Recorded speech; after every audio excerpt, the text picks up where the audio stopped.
here are the 5 biggest Amazon FBA mistakes, and I have Amazon ads expert Elizabeth here. She's an agency owner, and she's going to walk us through 5 biggest mistakes that Amazon brand owners make. And what is the first mistake that you see people making? Definitely, it's going to be not knowing your margins. Like, just not know it.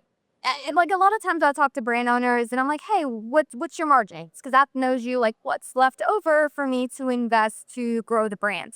They're like, oh, I think it's like about 30%, or it's like, no. When I say know your margins, I mean like as much as you possibly can, like through the penny. Because I'll be honest, there's a lot of brands where it's not that they like don't want to, it's honestly like they don't want to know. It's almost like if I look at it, that somehow makes it real. When in reality, it's like, that's the truth. You might as well like go in eyes wide open, because I put you on much better footing to, again, just know what your moves are.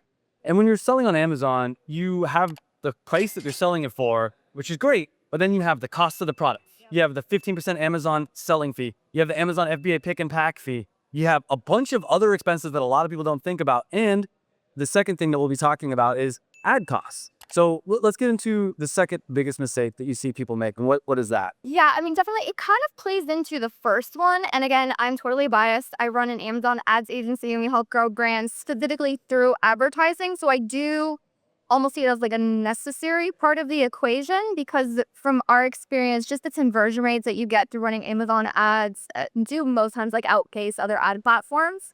And so that's really not baking in some sort of marketing costs, again, biased towards Amazon ads for us, into sort of like your launch strategy or your growth strategy. So again, a lot of times sellers are like, hey, I think my margins are this.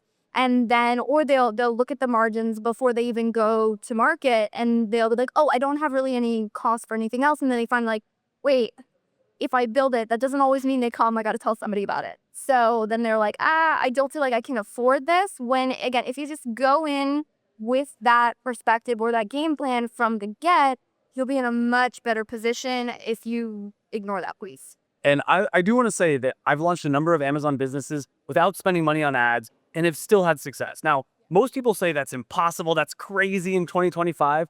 I launched a electrolyte powder. We did no ads and we were doing 30K revenue, around 10K profit. We're hitting 80 to 90K. We are doing some ads now, but it is possible to do it without ads. But I do think that in your margins, when you're looking at the costs and everything, you want to have some wiggle room. You don't want your profit margin to be so tight that you can't do ads. And if done correctly, spending some money on ads should just make sales go up. Yeah. And that's a big thing. Well, let's go into some more mistakes. And at the end of this video, I'll actually share with you what my 5 biggest Amazon FBA mistakes are. I hear that. Yes, I'll share that with you. What's the third mistake? Before we get into the next biggest mistake that new Amazon sellers make, I do want to let you know that if you want my help starting or growing your Amazon business, I'm here for you. There is a link down below where you can get a free call with someone from my team, and we will give you an overview of how we can help you to start or grow your Amazon business. We have the Passion Product Accelerator. If you've never started an Amazon business, you're looking to start an Amazon business, we can help you from zero all the way to launching and making 6 figures passive income with your Amazon business.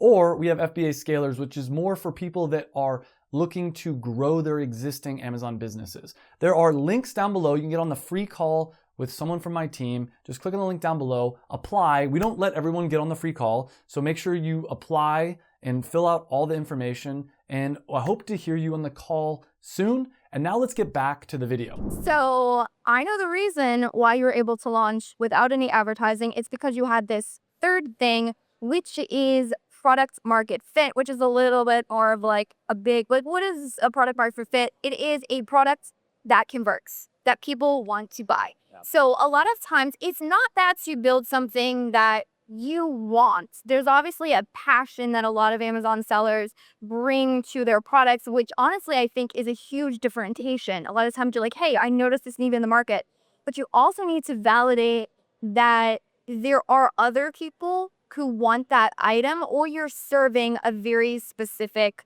shopper, because you're up against competition. A lot of times we'll look at our products in a vacuum, and that's not really how it works. Like, you're up against a lot of other people and a lot of big players sometimes, which there's still a way to pay to the game. And so the way in which I say, like, figure out product market fit is know your shopper. think of them as a person. Like, if this person was coming to this listing or if they were looking at this product, what is it that they want? I mean, in mining competitor reviews, like what do people like? What do they don't like? And then really building your product that serves that audience. So when you bring it to market, people are like, oh my gosh, I've been searching for this. This one widget didn't have that. You built it into your product, and that's how you really grow. And what I've noticed is Amazon is just a search engine. People go to Amazon to search for things that they want to buy. You need to make the perfect product for that search. For instance, one of my most popular products right now, it's an electrolyte powder for people on the carnivore diet. I saw people were searching for carnivore electrolytes, electrolytes for the carnivore diet, things like this. But when you search for that on Amazon, there was no products that really met that need. So what I did is I created an electrolyte product, branded it perfectly for people on the carnivore diet. Yeah. Wait, what is that product's name? Carnivore electrolytes. That's it. I literally have that product There we go. because I was searching for carnivore electrolytes and everybody adds stevia or all these other random stuff. And I'm like, I don't want this. And by the way, so not only did he brand it correctly, but it actually tastes good without all the excess sugar. And there are other products out there that don't have sugar, that don't have stevia, but you have to read the details and you're like, Yeah. is this for me? Oh my God. So for someone on the carnivore diet, they're going to see it and just be like, yeah, that's obviously meant for me. Fantastic job. Thank you. See, it works. So let's get into number 4. What is the fourth mistake that people are making? The fourth mistake, you also heard people say like, oh, I need to make data-driven decisions or I need to look at the numbers. And what does that mean? It means you're looking at what the numbers say, you're interpreting what it tells you, and then you're making moves based on that. So, if sales are up or sales are down, it's like, okay, why? What moves can I make about it, right? A lot of times people will take just way too long to even look at that.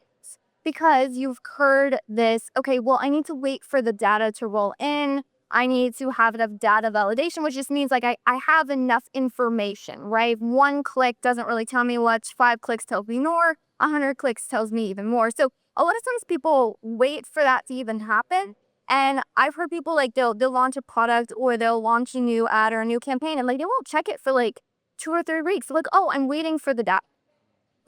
Do you need to wait for enough clicks to happen, enough information to make a move? Yes. Should I wait like 2 weeks to look at it? Probably not, because what happens if those clicks roll in day 1 and you waited 2 weeks? So I speak from the ads perspective. So for me, it's very much like we launch something, we check it the next day. Like we're probably not making changes because again, there's not enough information. But if I check it the next day and say, oh, there's no impression. Okay, let's increase it. Oh, wait, there's no impressions day 2. I can make strategic moves because I have the information where if I waited a couple weeks and was like, oh, I'm just waiting for it to roll in, I'm going to be way far behind. And I'll tell you, one of the 5 biggest mistakes that I see is just waiting too long in general. Most people get stuck in analysis paralysis, especially people that are about to start a business and they're like, should I do this? Should I not? Da da da. And what happens is every single day that you're waiting, that's money that you're losing. My first Amazon business, my first passion product business, did around $100,000 profit in my first year.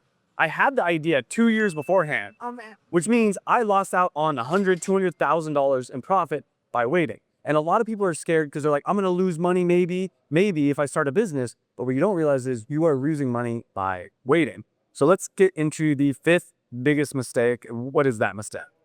Yeah, so with that sort of database decisions or trying to make moves, the thing that I find is that there's no long-term vision. What do I mean by that? So things happen, right? Crap happens. You go in one day or you assess your margins because you heard, problem number 1 and it's like way worse than you thought it was. And you're like, oh my gosh, I have to make a change.